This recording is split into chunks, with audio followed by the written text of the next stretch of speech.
And we're back. This time I'm going to show you how to create clock face icons in Illustrator using the grid tool.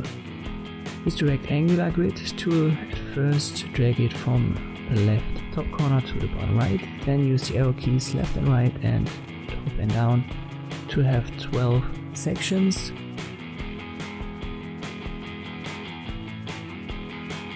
Go to View, Guides, and your guides, they should be shown, so click on Show Guides and then it should say Hide Guides and click on Make Guides.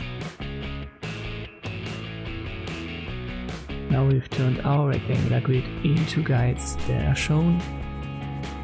Let us zoom in to the first section. We will use the polar grid tool now. You can use the arrow keys once more to create these concentric circles. We don't need them here. And you can add sections with the left and right arrow keys. So play around with top and down and left and right. And you can hold Shift to have a perfect circle and hold Alt to have it centered. I only hold Shift here and reposition it. And that's fine. We don't have a fill color or a stroke here. Let me add a fill color, maybe a light gray like so. That should be alright.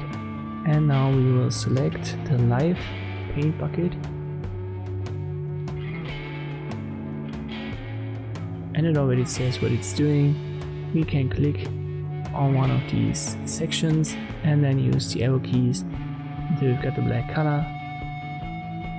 Click on it again. Make sure everything is selected. Hold Alt and drag a copy out of it to the right.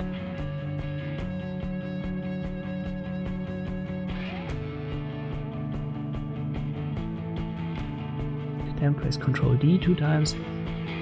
Select the 4 circles we have, hold Alt and drag a copy down. And press Ctrl D once more. Now we've got 12 of these elements.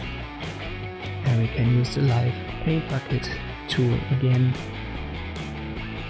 And simply add by clicking more black colored sections to each clock face icon. It's really simple now. You can now select them and use them in any project you want. Thank you for watching and I'll see you next time.